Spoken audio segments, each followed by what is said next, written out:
ஆழ்வார் எம்பெருமானார் ஜீயர் திருவடிகளே சரணம். ஜெய் பிரேமிகேந்திர சத்குருதேவ் பகவான் கி ஜெய்.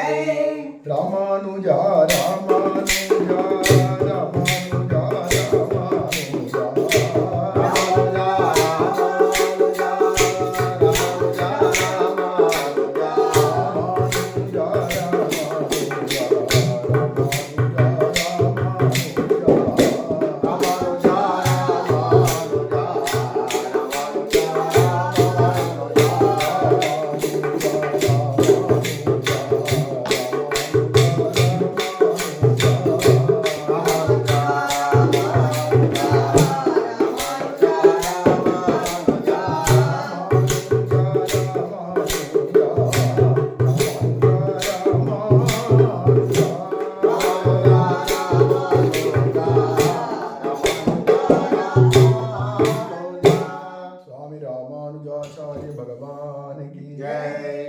சுவாமி பெரியவாச்சான் பிள்ளை திருவடிகளே சரணம்.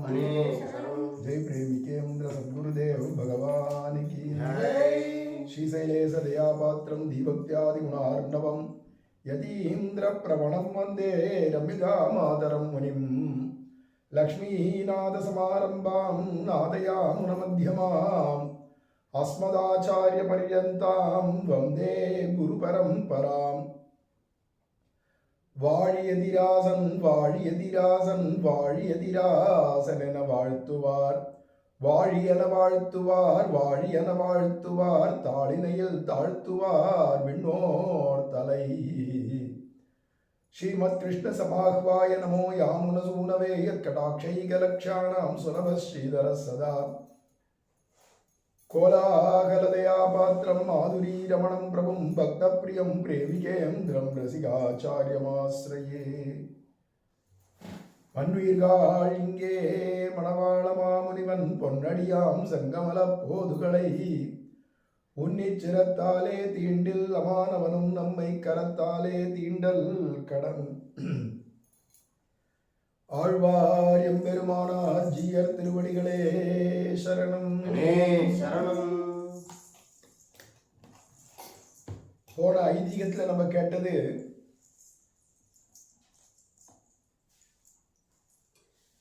கூரத்தாழ்வான் கிட்ட ஒரு ஸ்ரீ வைஷ்ணவர் திருவடி சார்ந்தார் அப்படிங்கிற சொல்ல கேட்ட உடனேவே அவர் பாகவதாளுக்கு நிறைய கைங்கரியம் பண்ணத்துக்கு அவர் திருநாட்டுக்கு நடந்தார்னு சொல்ல வேண்டியிருக்க, நீர் என்னடான்னா இப்படி சொல்லிட்டேனே, இப்படி சொல்லக்கூடாது. ஏன்னா பாகவத கைங்கரியம் பண்ணவனை அவன் சாஞ்சி விட்டான், உயிர் போயிடுத்து இப்படிலாம் வார்த்தையினாலேயோ இல்லை பரமோதம் போயிட்டான்னு கூட சொல்லக்கூடாது. அவன் திருநாட்டுக்கு நடந்தான் காணும் அப்படின்னு சொல்லணும் அப்படின்ற விஷயத்த சொன்னோம். இதே விஷயத்துல ஆச்சாரியன்ட்ட பக்தி பண்ணவன் கைங்கரியம் பண்ணிட்டு இருந்தவன் அவன் போயிட்டானால அவனை எப்படி சொல்லணும், அங்கேயும் வித்தியாசம் இருக்கு. அதனாலதான் அடுத்த ஐதீகம் இப்படி வருது. வடுக நம்பி திருநாட்டுக்கு போனார் என்று ஒரு ஸ்ரீ வைஷ்ணவர் அருளாள பெருமாளும் பெருமானாருக்கு விண்ணப்பம் செய்ய சிறிது போது மோகித்தை கிடந்து உணர்ந்தருளி அவரை பார்த்து திருநாட்டுக்கு போனார் என்னலாகாது காணும், உடையவர் ஸ்ரீபாதத்துக்கு போனார் என்ன வேணும் காணும் என்றருளி செய்தாராம்.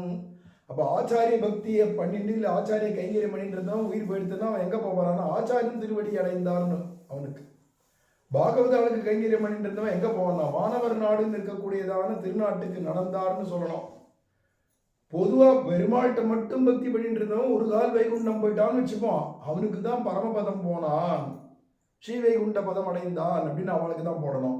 இப்போ மூணுத்துக்குள்ள வித்தியாசத்தை இங்க காட்டுறார். வடுக நம்பி அப்படிங்கிறவர் முன்னாடியே சொன்னோம், ரொம்ப அத்தியந்தமான சிஷ்யர். அது மட்டும் இல்ல தேவமற்றறியேன்னு ராமானுஜரை தவிர வேற எதுவுமே தெரியாதவருக்கு அப்படின்னு இருக்கக்கூடியவர், அப்படியே ஆச்சாரிய பக்தி பண்ணிட்டு இருக்கிறவர் அந்த சுவாமி வடுக நம்பி. அவர் திருநாட்டுக்கு போனார், அவர் பரமபதம் போயிட்டார், திருநாட்டுக்கு போனார் அப்படிங்கிறத காட்டும். இங்கே திருநாட்டுக்கு போனார்னே சொன்னால் அதை அருளாள பெருமாள் எம்பெருமானார் ஜீயர்கிட்ட சொல்ல அதை கேட்டவுடனே மூர்ச்சையாக போயிட்டாராம். வடுக நம்பிகள் அப்படின்னு உடனே அப்படி பட்டுன்னு மூர்ச்சையாயிட்டார். அதுக்குன்னா கொஞ்சம் தேறி எழுந்தருளி திருநாட்டுக்கு போனார்னு எப்படி சொல்லலாம், அவர் ஆச்சாரிய கைங்கரியம் பண்ணவர் தேவமற்றறியேன்னு ராமானுஜரை தவிர வேற தெரியாதவராக இருக்குச்சு. அவர் ராமானுஜர் திருவடிக்கு போனார், உடையவர் திருவடி அடைந்தார்னு சொல்லணுமே தவிர ஆச்சாரியன் திருவடி அடைந்தார்னு சொல்றதை விட்டுட்டு திருநாட்டுக்கு போனார்னு சொல்லல. ஆனால் உடையவர் ஸ்ரீபாதத்துக்கு போனார் என்ன வேணும் காணும் என்று அருளி செய்தாராம் அப்படிங்கிறார். அப்போ இந்த வித்தியாசம் தெரியணும். வெறுமனே பகவத் பக்தி பண்ணிட்டு இருந்தவன் போயிட்டானால் அவன் பரமபதம் போனான் அப்படின்னு சொல்ல வேண்டும். பாகவதால்கிட்ட பக்தி பண்ணிட்டு கைங்கரியாதிகளை பண்ணிட்டு இருந்தவன் திருநாட்டுக்கு நடந்தான்னு சொல்லணும். ஆச்சாரிய கைங்கரியம் ஆச்சாரிய பக்தியை பண்ணிட்டு இருந்தவன் ஆச்சாரியன் திருவடி அடைந்தான் அப்படின்னு சொல்லணுன்ற இந்த வித்தியாசத்தை இந்த ஐதீகங்கள் மூலமா நம்ம தெரிஞ்சுக்கலாம். அப்ப யார் யார் எப்படி எப்படி பூலோகத்துல வாழ்ந்தாலோ அவ உயிர் போயிடுத்துன்னா அவளை சொல்ல வேண்டிய முறையில நம்ம சம்பிரதாயத்துல வித்தியாசம் இருக்கு அப்படிங்கிறது இங்க காண்பிச்சார். ஆழ்வான் சம்சாரத்தில் ஆர்த்தியின் கரத்தாலே கலங்கி பெருமாள் திருவடிகளிலே அடியேனை திருநாடேறப்போம்படி திருவுள்ளமாக வேணும் என்று விண்ணப்பம் செய்ய பெருமாள் திருவுள்ளமாய் ஆழ்வார் திருவரங்கப் பெருமாளரையர் திருமாளியிலே புறவீடு விட்டிருக்கிறவளவிலே இத்தை உடையவர் கேட்டருளி பஞ்சு கொட்டான் திருவாசலளவாக எழுந்தருளி பெருமாளுக்கு விண்ணப்பம் செய்தால் விண்ணப்பம் செய்தது பெருமாளும் செய்தருள்வர். நாம் அடியாக பெருமாள் 2 வார்த்தைகளுடன் செய்தாராக உண்ணாதென்று வேண்டும். ஆழ்வான் இருக்கிற இடந்தேற எழுந்தருளி ஏன் ஆழ்வான் என்ன அடியேன் மறந்தேன் என்று விண்ணப்பம் செய்தான் அப்படின்னு இங்க விஷயம். இது என்னன்னா பக்தர்கள் இருக்க ஊர்ல கடைத்தொழும் பக்தர்கள், அந்த கடைத்தொழும் பக்தர்கள் இருக்காளே அடியவர்கள் அவ வாழ்கிற ஊரில் இருக்கும் மானிடவர் எத்தவங்கள் செய்தார்களோ அப்படின்னு குருந்தம் ஒன்று சித்தான் அப்படிங்கிறதான பாசுரம். அதுல கடை கொண்டு கைத்தொழும் பக்தர்கள் அடியார்க்கடியானா இருந்துட்டு கைதொழக்கூடியதான பக்தர்கள் அவ இருக்கக்கூடியதான அவ இருக்கிற ஊர்ல இருக்கிறதான மனுஷர்கள் அவளோட சம்பந்தம் எப்படியாவது ஏற்பட்டிருக்கும்னு நேற்றே இந்த விஷயத்த சொன்னோம். அப்போ இந்த ஐதீகத்துல தான் இதெல்லாம் வருது. அந்த பாசுரத்துக்கு ஐதீகங்கள்ல தான் இந்த ஐதீகங்களும் வருது. அப்படி சொல்லச்சே அவளோட சம்பந்தப்பட்ட ஊருக்கார யார் யார் உண்டோ அத்தனை பேர் என்ன பாக்கியம் பண்ணாலோ தெரியலையே அப்படின்னு சொல்றதான இடத்துல இந்த ஐதீகம் வருது. சுவாமி கூரத்தாழ்வானுக்கு ராமானுஜரோட 8 வயசு பெரியவர், 8 திருநட்சத்திரம் பெரியவர். இப்ப கூரத்தாழ்வானுக்கு 128 சம்பத்சரம் ஆயிடுத்து, ராமானுஜருக்கு 120 சம்பத்சரம் ஆகுது. அப்படிங்கிற சந்தர்ப்பத்துல ஆச்சு ராமர் கிளம்பினார் அப்படின்னா பின்னாடியே ராமானுஜனாகிய லக்ஷ்மணர் கிளம்புறார். அங்க என்னன்னா லக்ஷ்மணர் கிளம்பினார் பின்னாடியே ராமர் கிளம்பினார்னு ராமாயணத்துல வருது. தாம் கதியும் கதஹா, லக்ஷ்மணன் போனதான அதே கதியில ராமரும் கிளம்பிட்டார். அவரும் லக்னௌ அப்படின்னு இப்ப சொல்றோமே அதுக்கு லக்ஷ்மணபுரின்னு பேரு. அந்த இடத்துல தான் உள்ள சரையுள்ள இறங்கி அவர் அந்தர்தானம் ஆயிட்டார், ஆதிசேஷனாக ஆகி வைகுண்டம் போயிட்டார் அப்படின்னுச்சு. அப்ப ராமர் பார்த்தார் அதே சரையூல தான் அதே நம்மளும் கிளம்ப வேண்டியதான் இனிமே. அங்க சொல்லுவா பிராட்டி பிரிஞ்சு நெடுங்காலம் வாழ்ந்தார், 11,000 வருஷத்துக்கு மேல வாழ்ந்திருக்கார் பிராட்டியை பிரிஞ்சு கூட. ஆனா லக்ஷ்மணனை விட்டுட்டு ஒரு க்ஷணம் கூட இவரால் இருக்க முடியல ராமரால. அதனாலதான் ஆரம்பத்துல வால்மீகி இவ அவதாரம் பண்ண உடனே தொட்டில் குழந்தையா இருக்கச்சவே இந்த விஷயத்த சொல்லிட்டார். என்னன்னா அந்த லக்ஷ்மணன் இல்லாத தேன வினா அப்படின்னுச்சே சயனம் ஆகாது அப்படின்னு விட்டார். ராமரால சயனிச்சுக்க முடியாதான், அவர் இல்லாத சக தேன வினா நித்ராம் லபதே புருஷோத்தமஹா அப்படிங்கிறார். அப்ப அவன் இல்லாத லக்ஷ்மணன் இல்லாத இருக்குது. ஏன்னா படுக்க இல்லாத தூக்கம் வராதான். லக்ஷ்மணனை கட்டிண்டாதான் தூக்கம் வருண்டு. தொட்டில் பழக்கத்திலேருந்து கடைசியில் வைகுண்டம் போச்சு லக்ஷ்மணர் கிளம்பிட்டாருன்னு தானும் கிளம்பினார்னு. அதுக்கு அப்படியே இங்க மாத்து. அதே ராமரே தான் இங்க கூரத்தாழ்வான அவதாரம் பண்ணார், அதே லக்ஷ்மணர் தான் இங்க ராமானுஜர் அவதாரம் பண்ணிச்சு. இந்த அவதாரத்துல ராமருடைய அவதாரமா இருக்கிற கூரத்தாழ்வான் கிளம்புறார் திருநாட்டுக்கு அப்படின்னா பின்னாடியே ராமானுஜரும் கிளம்ப போறார். இப்ப இந்த இடத்துல முன்னாடியே முந்தினுட்டார். ஏன்னா எந்த ஊருக்கு ராமானுஜர் எழுந்தருளினாலும் முன்னாடியே போய் அந்த ஊர்ல எல்லா ஏற்பாடுகளையும் பண்ணி பூர்ண கும்பாதிகள் எல்லாம் தயார் பண்ணி வச்சுட்டு அவருக்கு வரவேற்பு கொடுக்கறதுக்கு முதல்ல போய் நிற்பாராம் கூரத்தாழ்வான் தான்.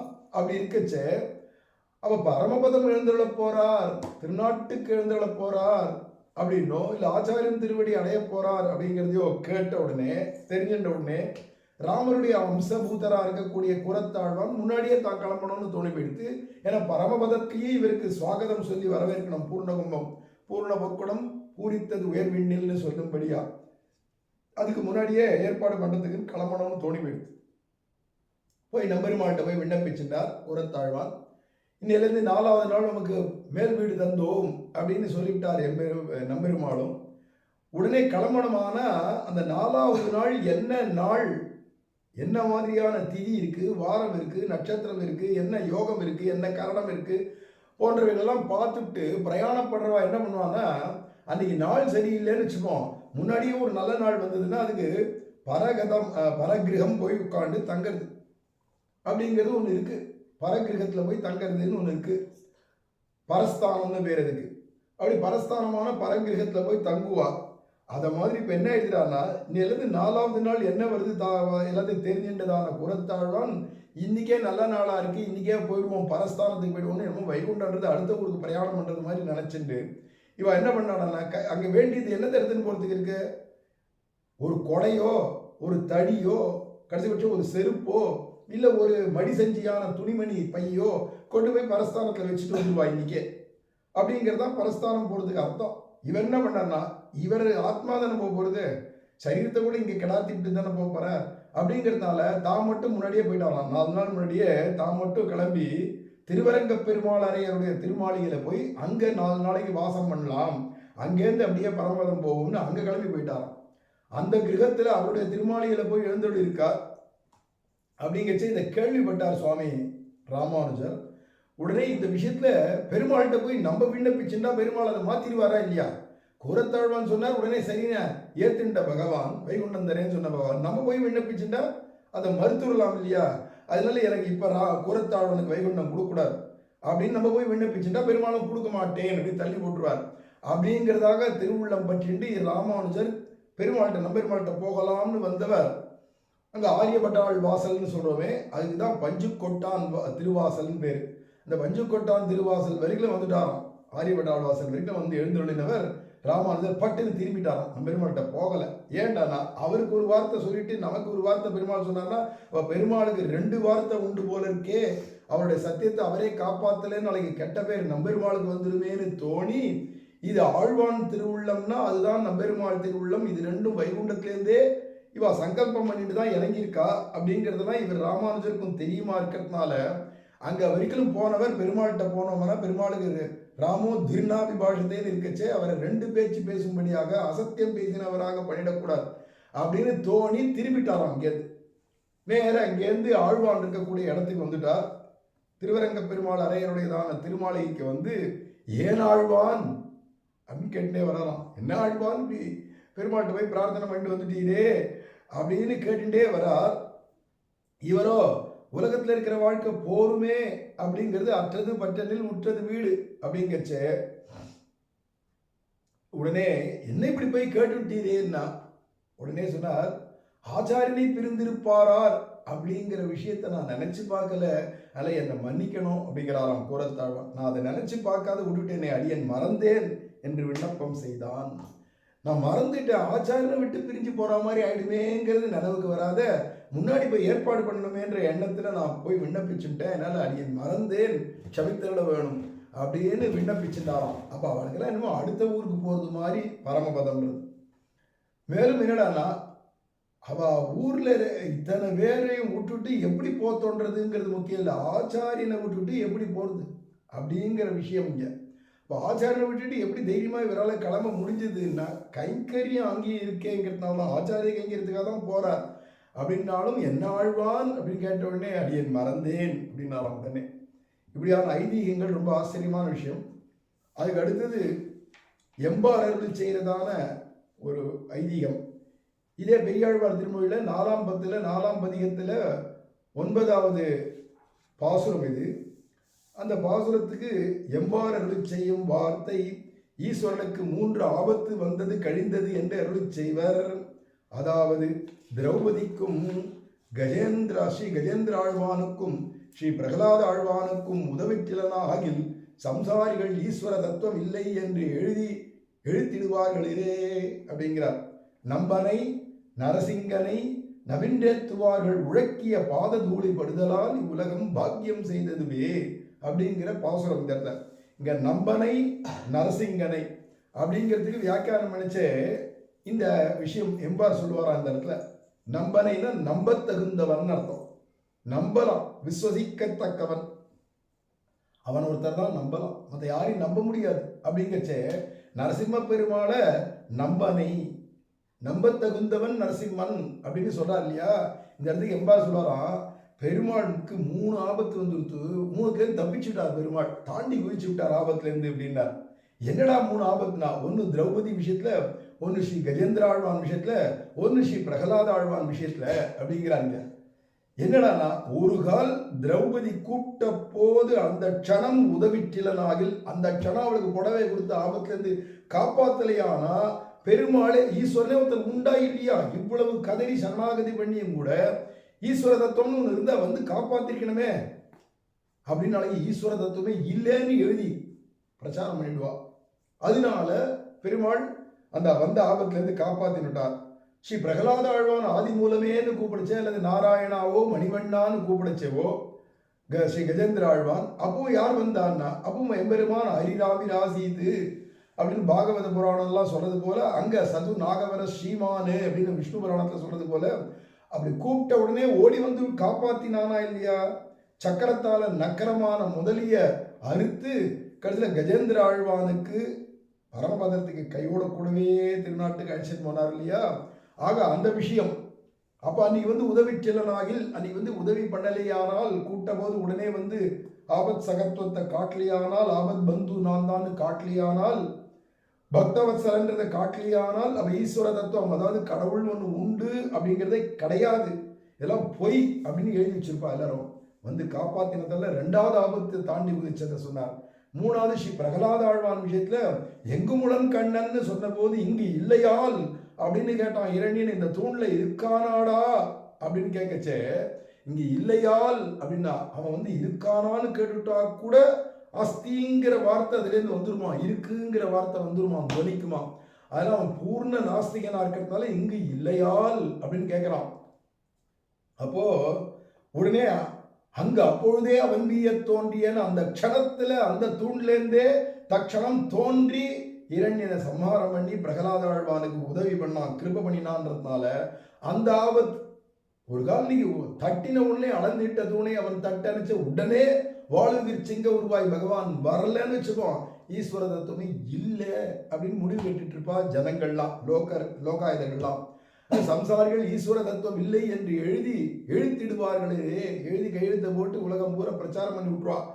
ஈஸ்வர தத்துவமே இல்லைன்ற பிரச்சாரம் ஆயிடுமே தவிர அஸ்திங்கிற பிரச்சாரம் ஆஸ்திகாலை காண கிடைக்காது போயிருப்பா. இப்படி பகவானுக்கு இது ஏனோ பிரகலாத ஆழ்வானுக்கு வந்து ஆபத்தை போக்கினான், திரௌபதிக்கு வந்து ஆபத்தை போக்கினான், கஜேந்திர ஆழ்வானுக்கு வந்து ஆபத்தை போக்கினான் அப்படின்னு சொல்ல வேண்டியிருக்க, தனக்கு வந்ததான ஆபத்திலேருந்து பகவான் தன்னை காப்பாத்தினுட்டான், அந்த ஆபத்திலேருந்து தாண்டி குதிச்சு ஜெயிச்சுன்னு வந்துட்டான். அப்படிங்கிறதுனால பகவானுக்கு ஈஸ்வரனுக்கு 3 ஆபத்து வந்து கழிந்தது அப்படின்னு எம்பாரிங்க அருளி செய்வாராம். ரொம்ப அழகான ஐதீகங்கள் இதெல்லாம். அடுத்ததான ஐதீகம் இது வந்து 4ஆம் பத்துல 6ஆம் திருமொழியில வரக்கூடிய 3வது பாசனம், எல்லாமே மணவாள மாமனிகளுடைய வியாக்கியானத்தில் வரக்கூடிய ஐதீகங்கள். இது வந்து பிச்சை புக்காகிலும் எம்பிரான் திருநாமமே நச்சுமின் அப்படின்னு பகவானுடைய நாமத்தை நம்மளுடைய குழந்தைகளுக்கெல்லாம் பேரா வைக்கணும். நம்பி பிம்பின்னு பேர் வைக்கிறதோ, குப்பை சுப்பைன்னு பேர் வைக்கிறதோ, லில்லி புல்லின்னு எல்லாம் பேர் வைக்கிறதோ, இது மாதிரியான பேர்கள்லாம் வைக்காது. எம்பெருமானுடைய அழகழகான முத்தும் மணியுமா இருக்கக்கூடிய பேர்களில் ஒரு பேர் எடுத்து வைக்கக்கூடாதோ. ஒன்று 108 திவ்யதேச பெருமாள் இருக்கா, தாயார் இருக்கா, அவா பேர் எடுத்து வைக்கலாம். இல்லை நமக்கு பூர்வாச்சார்கள் ஆழ்வார்கள் வரலாறு இருக்கா, அவா பேர் எடுத்து வைக்கலாம். இல்லை எம்பெருமானுடைய நாமோ சகசிர தேவோ நாம சகசிரவான்னு 1000 நாமங்களுக்கு விஷ்ணு சகசிரநாமத்தில் அதுலேருந்து ஏதாவது ஒன்று எடுத்து வைக்கலாம்.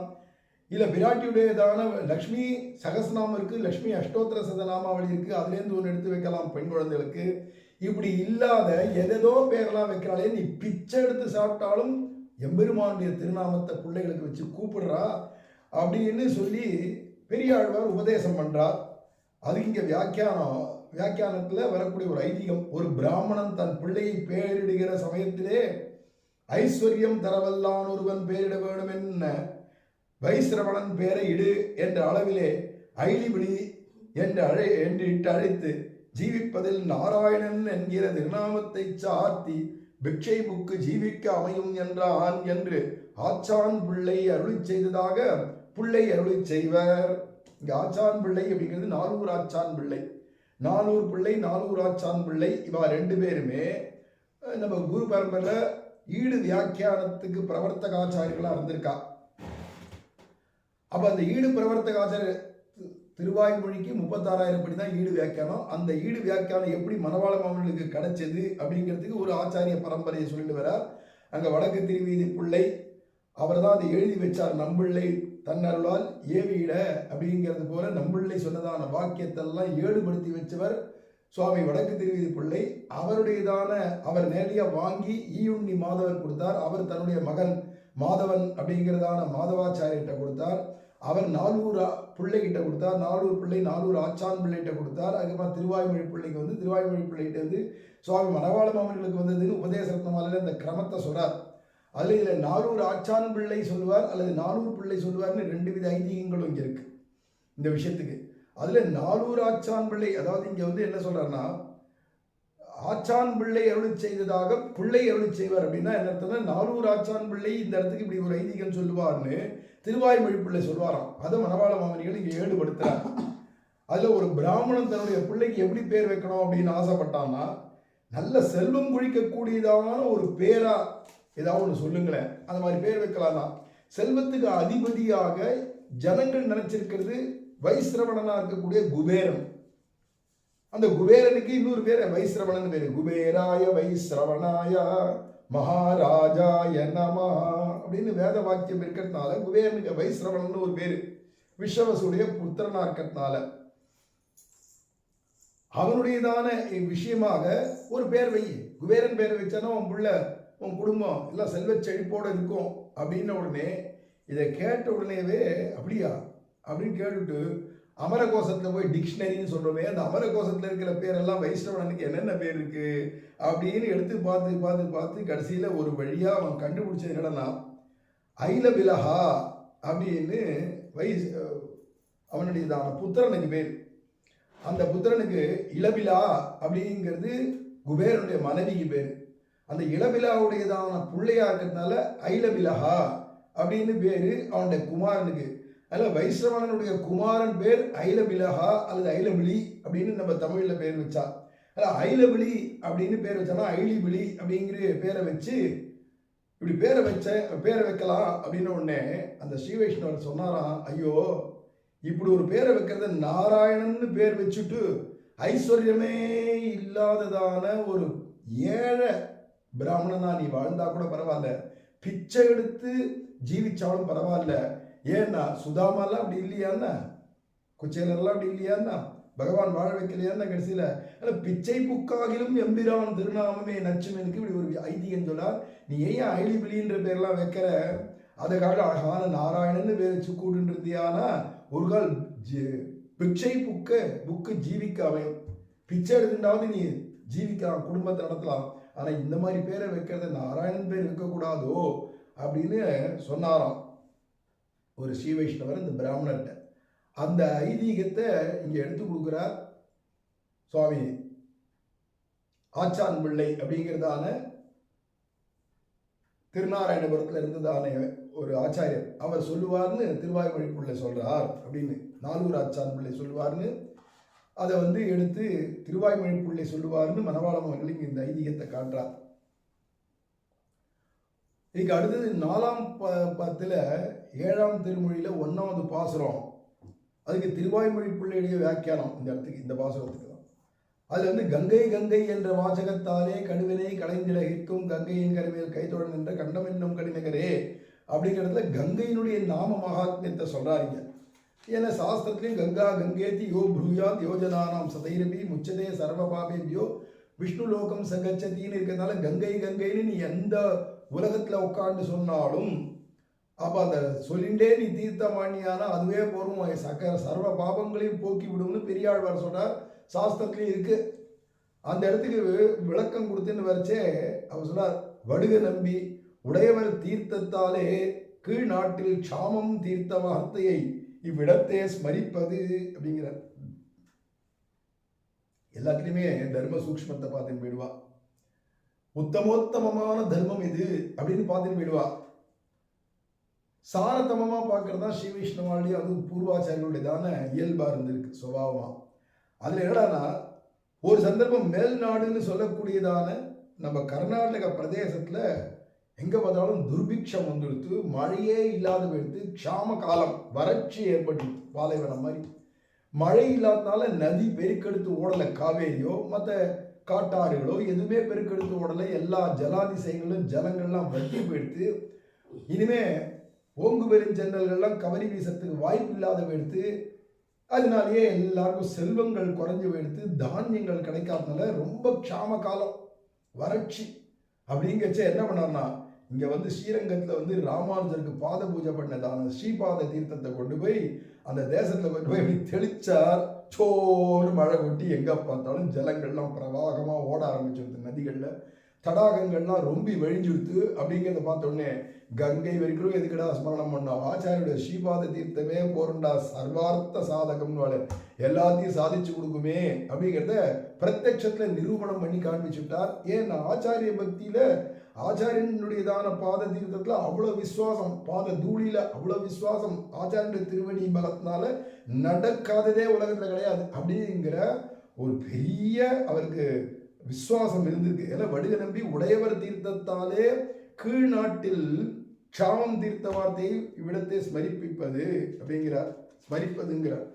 அப்போ அப்பேற்பட்டதான கீழ் நாட்டில் இருந்ததான மேல்நாடு அப்படின்னு சொல்றதான கர்நாடகாலையும் பண்ணியிருக்கார். அது மாதிரி கீழ் நாடுன்னு சொல்லக்கூடியது ஸ்ரீரங்கத்துக்கு கிழக்க இருக்கக்கூடியதான தமிழ்நாட்டிலேயே ஒரு பிரதேசங்கள் அங்கே இருந்ததான ஒரு க்ஷாமம் வறட்சியும் போக்கினார் அப்படிங்கிறது தெரியுது. ஏன்னா எப்படின்னா அங்கேருந்து காவேரி பெருக்கெடுத்து வந்ததுன்னு இங்கே கீழ் நாட்டில் இருக்கக்கூடியதான சோழ வளநாடுங்கிற அங்கே எப்படி தண்ணீருக்கு என்ன எங்கேருந்து வரப்போகுதுன்னா காவேரியில் ஜலம் வந்தால் தானே. இப்போ மேல் நாட்டிலையும் போய் தெளிச்சு விட்டார், கீழ் நாட்டிலையும் தெளிச்சு விட்டார். அங்கேருந்து மழையும் பிரவாகமாக பெய்ஞ்சு ஆறுகளில் தண்ணீர் பெருக்கெடுத்து காவேரியில் வந்து சேர்ந்து காவேரி ஜலம் பிரவாகமாக வந்தது. இங்கே இருக்கிற கீழ் நாடும் சுபிக்ஷத்தை அடைஞ்சதுன்னு இருக்கிறதுனால இங்கேயும் தெளிச்சார், அங்கேயும் தெளிச்சாராம். ஆக ஸ்ரீபாத தீர்த்த மகிமை கோடி கங்கைக்கு சமம். அதான் தொண்டரடி பொடி ஆட நாம் பேரில் கங்கை நீர் குடைந்த ஆடும் வேட்கை என்னாவதேன்னு ஆழ்வார் ஏற்கனவே சொல்லிட்டு போயிட்டார். பாகவதாவுடைய பாத தூளியில உருண்டு புரண்டாலே போரும்பா, இது கோடி கங்கைக்கு சமம் அப்படின்னு பாகவதாவுடைய பாத தூளிக்கே இவ்வளவு மகாத்மியம் சொல்லுவாரானால் ஆச்சாரிய ஸ்ரீபாத தீர்த்தம்னா அது எப்பேற்பட்டது, பரம பவித்திரம். நம்மளோட மனசையும் பவித்திரமாக்கிடும், அது நமக்கு இருக்கிற பாவங்களை புசிக்கிடும், வைகுண்டத்தையே தரவல்லது, ஆச்சாரிய பக்தியை ஊட்டவல்லது, ஆச்சாரிய கைங்கரிய ரச பாவத்தை பரித்தமான அந்த பரித்தெல்லாம் ஆக்கிவிடும் நம்மளை. அப்படிலாம் எத்தனையோ பலங்களை சொல்லப்படுறது ஆச்சாரிய ஸ்ரீவாதீர்த்தத்தின் மகிமை நினைச்சு. இப்போ மழை கொட்டி கங்கையிலேயே வந்து காவேரியில் பிரவாகம் போடுறதா பெரிய விஷயம். அதை நிரூபணம் பண்ணி காண்பிச்சார் வடுக நம்பி. அப்படிங்கிறது இந்த கங்கைங்கிற இடத்துக்கு ரொம்ப அழகான ஐதீகமாக சொல்வார். இது வரைக்கும் இப்போ அடுத்தது வந்து 4வது 10 8ஆம் திருமொழியில 3வது பாசுரம், சிறப்புடைய மறையவர் வாழ் திருவரங்கம். அப்படிங்கிறது சிறப்புடைய மறையவர், வேதம் படித்தவாழ்லே சிறந்த வேத விற்பனர்கள்லாம் வாழக்கூடிய திருவரங்கம் அப்படின்னு இங்கே சொல்லிட்டு போறார் சுவாமி பெரியாழ்வார். உடையவர் திருக்குறுகை பிரான் பிள்ளானையும் அருளாளப் பெருமாள் எம்பெருமானாரையும் திருவுள்ளம் பற்றியிருக்குமா போலேயும், பெரிய நம்பி முதலானோர் உடையவரை திருவுள்ளம் பற்றியிருக்குமா போலேயும், நஞ்சிய நம்புள்ளையை திருவுள்ளம் பற்றியிருக்குமா போலேயும், பெரிய வடக்கில் திருவீதி புள்ளை தம் மகனாரான லோகாச்சாரியரை திருவுள்ளம் பற்றியிருக்குமா போலேயும் வளர்த்ததனால் பயன் பெற்று சிறப்புடைய மறையவர் வாழ் எண்ணுதல் அப்படின்னு நீங்க திருவாய்மொழி பிள்ளை வியாக்கியானத்தில் சொல்லிட்டு போறார். எப்பேற்பட்ட சிறப்புடைய மறையவர்னா சாமி ராமானுஜர் இவா 2 பேர் இருக்கா, இனிமே கவலை இல்லை அப்படின்னு சொல்லுவாராம். யார் 2 பேருடானா, ஒரு பக்கம் திருக்குறுகை பிரான் பிள்ளான் இருக்கா, ஒரு பக்கம் அருளாள பெருமாள் எம்பெருமானார் ஜியா இருக்கா. இவா 2 பேர் இருக்குச்சா என்ன கவலை, ஏன்னா யஜ்ஞமூர்த்தியா இருந்து பரம அத்வைத்தியா இருந்தவர், இப்போ விசிஷ்டாத்வைதியா ராமானுஜருடைய சிஷ்யர் ஆனவர், சகல சாஸ்திர பாரங்கதர். அவர் ஒரு பக்கம் திருக்குறுகை பிரான் பிள்ளான்னு சகல சாஸ்திர பாரங்கதா இருந்தாலும் 6000 படி வியாக்கியானம் முதல்ல அவரை விட்டு தான் அருளி செய்ய சொன்னார் சுவாமி ராமானுஜரே திருக்குறுகை பிரான் பிள்ளான. இவா உபய வேதாந்திகளா 2 பேர் இருக்குச்சே இனிமே கவலையே இல்லை அப்படின்னு எம்பெருமானார் திருவுள்ளம் பற்றி இருக்குமா போல். இவா 2 பேர் இருக்குச்சே இனிமே என்னடா கவலை, விசிஷ்டாத்வைதத்துக்கும் நம்ம திருவரங்க செல்வத்துக்கெல்லாம் என்ன குறைச்சல், கைங்கரி ஸ்ரீக்கெல்லாம் அப்படின்னு நிம்மதியாக இருந்தாலும். இதே மாதிரி இவருடைய ஆச்சாரியர் ராமானுஜருடைய ஆச்சாரியர்கள்லாம் என்ன பண்ணா, பெரிய நம்பி முதலானவர் எல்லாரும் ராமானுஜர் இருக்கார், இனிமே நமக்கு சம்பிரதாயத்துக்கோ அல்லது நம்ம தரிசனத்துக்கோ அல்லது இந்த கைங்கரிஷ்டிக்கோ கவலை இல்லை அப்படின்னு அவா இருந்தாலும் தான் சிறப்புடைய மறைவர்கள் வாழலான்னு அர்த்தம். அதுக்கு அடுத்து யாருடான்னா நஞ்சியர் நம்பிள்ளை இருக்கார், இனிமே அவர் பார்த்துப்பார். அப்பேற்பட்டதான சிறப்புடைய மறையவர் இருக்கார் நம்பிள்ளை, பார்த்துப்பார். அவர் வடக்கு திருவீதி பிள்ளை, அவருடைய குமாரரான பிள்ளை லோகாச்சாரியர் இருக்கார், அழகிமரவாள பெருமாள் நாயனா இருக்கார், அவா பார்த்துப்பா அப்படின்னு இருந்தாலியா. இவாள்லாம் தான் சிறப்புடைய மறையவர்கள் அப்படிங்கிறாங்க. இப்படி வளர்த்ததுனால் பயன்பெற்று சிறப்புடைய மறையவர்கள் அவாவா தன் தன் சிஷ்யாள் இருக்கா, இவாளை விட்டுட்டு போறோம் கவலை இல்லை அப்படிங்கிற தைரியத்துல அப்பேற்பட்ட சிறப்புடைய மறையவர்களாம் இவாள்லாம். அதெல்லாம் வளர்த்ததுனால் பயன்பெற்றேன்னு சொல்லும் அளவுக்கு அப்படி ஒவ்வொருத்தரையும் தயார் பண்ணிட்டு போயிருக்கிறதுனால என்றைக்குமே சிறப்புடைய மறையவர்கள்லாம் வாழக்கூடிய இடம் எதிரானா இந்த ஸ்ரீரங்கம் திருவரங்கம் அப்படிங்கிறதுக்கு இப்படியாக ஒரு ஐதீகத்தை சாத்தி அப்படின்றார். அதுக்கு அடுத்தது பெரியாழ்வார் திருமொழியிலேயே 4ஆம் பத்துல 8ஆம் திருமொழியில 8வது பாசுரம். அதுல வல்லையிற்று கேழலுமாய் அப்படின்னு வருது. வல்லையிற்று கேழலுமாயின்ற இடத்துல வராக கல்பம் வாசியானு கச்சை தேசி வராக நாயனாருக்கு முத்தக்காசை அமுது சேவிப்பது என்று கிடந்ததாய் இதென்ன மெய்ப்பாடுதான் என்று நஞ்சியர் வித்தராய் அருளுவர் என்று பிரசித்தமிடே அப்படிங்கிறாங்க. வராக கல்பம் அப்படிங்கிறது ஒரு நூல் இருக்கு, ஸ்ரீ வராக பெருமாள் விஷயமான நூல். அது அந்த வராக கல்பம்ன்றதான கிரந்தத்தை நஞ்சியர் வாசிச்சிருக்கார். நஞ்சியர் 6 சாஸ்திர பாரங்கதர், இவெல்லாம் ஒவ்வொருத்தருமே இப்படிதான் எடுத்திருக்கா. சுவாமி நஞ்சியர் அதை கடாட்சம் பண்ணிட்டே வரார், வாசிச்சுட்டே வரார். வரிச்ச வராக பெருமாளுக்கு கோரக்கிழங்கு அமுது செய்விப்பது அப்படின்னு வருது. இதுல கோரக்கிழங்கு அமுது செய்கிறது அப்படிங்கச்ச அதுக்கு முத்தக்காசை அப்படின்னு பேர். ஏன்னா முஸ்தகம் அப்படிங்கிற சம்ஸ்கிருத பதத்துக்கு கோரக்கிழங்குன்னு அர்த்தம். அதுதான் தமிழில் வரைச்சே அப்படியே இங்கே முத்தக்காசை அப்படின்னு சொல்றா. இந்த கோரக்கிழங்க நைவேத்தியம் அம்சே பண்ண வேண்டியது அப்படின்னு இருக்கிறத பார்த்தோன்னே இது என்ன மெய்ப்பாடுதான். எந்த அவதாரம் பண்ணி எந்த ரூபத்தில் பகவான் வரணும் அதுக்கு ஏற்றதை அங்கே அம்சே பண்ணணும். ஏன் அப்படின்னா அதுதான் விரும்பி சாப்பிடும் இல்லையா அந்த மிருகம். இப்போ நரசிம்ம பெருமாளுக்குடானா அங்கே பலி கொடுத்து அப்படின்னு சொன்னார் அகோபிலத்தில். அந்த சிங்கங்கள்லாம் என்ன பண்ணுறதுனா அங்கே இருக்கக்கூடியதான என்னென்ன மிருகங்கள் கிடைக்கிறதோ மான் முதலியவைகளெல்லாம் அதெல்லாம் வேட்டையாடி யானை போன்றவர்களுடைய கொழுப்பெல்லாம் எடுத்துன்னு இங்கே நரசிம்ம பெருமாளுக்கு அம்சே பண்ணிட்டு அதுக்கெல்லாம் சாப்பிடுறது. அப்போ நரசிம்ம பெருமாள் அந்த கொழுப்பெல்லாம் சாப்பிடுவாரா, மாமிசெல்லாம் சாப்பிடுவாரா, ரத்தம்லாம் குடிச்சிருவாரா? சிங்கப்பெருமாளை அவதாரம் பண்ணதால சிங்கத்தினுடைய மெய்ப்பாடு அதில் அப்படியே ஒன்றி போயிடுறார், சிங்கமாவே ஆயிடுறார். ஆகித்தான் அந்த யானை சிங்கம் கொடுக்குற யானை கொழுப்போ மான் முதலியவர்களுடையதான கொழுப்போ கொண்டு கொடுத்தா பெருமாளை ஸ்வீகரிச்சுக்கிறார்ன்றது அங்கே எப்படி மெய்ப்பாடோ நரசிம்ம அவதாரத்தில். அது மாதிரி வராக பெருமாள், அது வராகம்னா பன்னின்னு எடுத்தா அந்த பன்னியானது எப்படி கோரக்கிழங்கு ரொம்ப விரும்பி சாப்பிடுவோம், அந்த கோரக்கிழங்குனால இன்னைக்கு ஸ்ரீமுஷ்ணத்தில் போனால் இந்த மஸ்தகம்னு சொல்லக்கூடிய முஸ்தகம்னு சொல்லக்கூடிய கோரக்கிழங்கால தான் அவள் இன்னைக்கு லட்டு மாதிரி பண்ணி அரிசி மாவெல்லாம் போட்டு அழகாக வெள்ளமோ நாட்டு சர்க்கரையோ அதெல்லாம் போட்டு பண்ணி அதை கொடுக்குறா இன்னைக்கும். அதுக்கு முத்தக்காசை அப்படின்னே பேர். அப்படியாக பார்த்து இப்படியாக நைவேத்தியம் பண்ணணும் அப்படின்னு இருக்கிறதுனால அது இன்னைக்கும் பண்றாங்க. அதுதான் பார்த்து இது என்ன மெய்ப்பாடு அப்படின்னாராம் நஞ்சியர். இப்போ மான் வேஷம் போட்டுன்னு வந்த மாரீச்சன் இருந்தான் இல்லையா, ராமாவதாரத்தில் மாரீச்சன் வந்தான். ராவணனுடைய மாமாமன், தாய் மாமன் மாரீச்சன். அவன் மாறி வேஷத்தில் மானா வந்தான். மானா மானாவே அலைஞ்சிட்டு மற்ற இனமான்கள்லாம் இருக்கு இல்லையா, உண்மையான மான்லாம் அது மாயா மான் இல்லை, அதெல்லாம் ஒரிஜினல் மான். அதுக்கெல்லாம் கிட்ட அப்படின்னு மூந்து பார்த்துட்டு இது மாதிரி ராட்சச வாசனை வருது உடம்புலேருந்து. அவன் மான் வேஷம் போட்டாலும் ராட்சச வாசனை வந்துருத்துனோடனே பட்டுன்னு பார்த்தோன்னே இது ஏதோ நம்ம மிருகம் மாதிரி இருக்கிறதோட இல்லைன்னு பயந்துடுச்சுன்னு ஓடுறலாம். மற்ற மான்கள்லாம் பயந்துடுச்சுன்னு ஓடுறதுங்கிறான். அப்போ அதுலேருந்தே என்னடான்னா விசஜாத்தியமாக இருந்துட்டாக்கா கண்டுபிடிச்சிடுவா அப்படிங்கிறது இருக்கிறதுனால பகவான் பன்னியா வந்தபோது ஒரிஜினல் பன்னி நம்மளை மூந்து பார்த்ததுன்னா இது நம்ம இனம்தான் அப்படின்னு ஒத்துக்கணுமா. அதுக்காக தானே கோரக்கிழங்க சாப்பிட்டு, கோரக்கிழங்கு எது சாப்பிட்றோமோ அந்த வாசனை உடம்புலேருந்து வெளில வரும் இல்லையா, அந்த வாசனையை வரவழைச்சுண்டு மற்ற பன்னிகள்லாம் நம்ம இனம்தான் பெருமாள் கிட்ட வரணுமா. அப்படிக்காக பெருமாள் பண்ணதான விஷயம் அப்படின்னு இங்க ஒரு ரகசியத்தையும் காட்டுறா பெரியவாள்லாம்.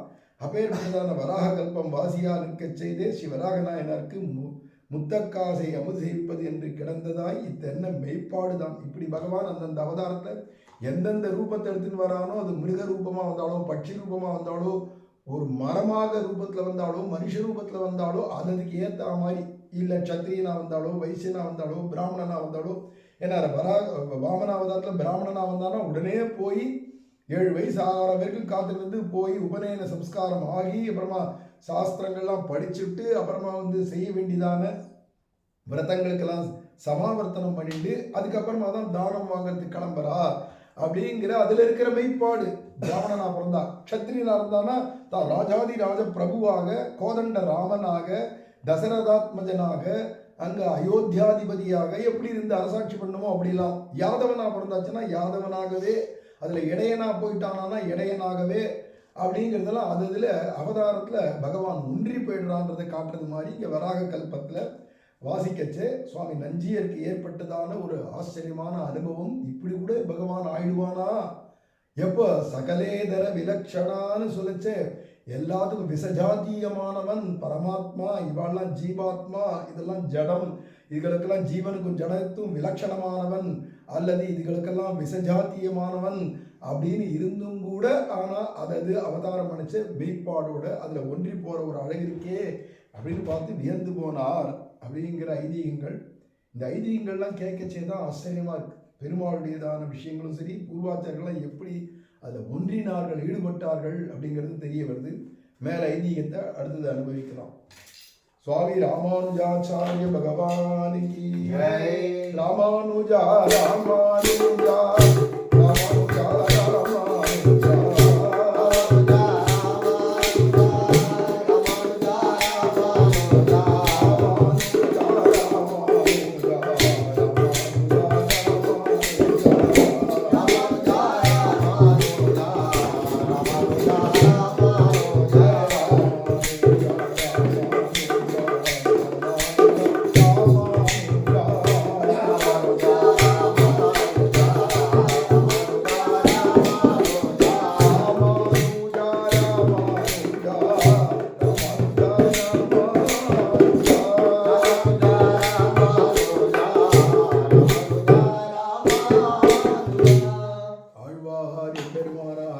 திருவடிகளே சரணம்.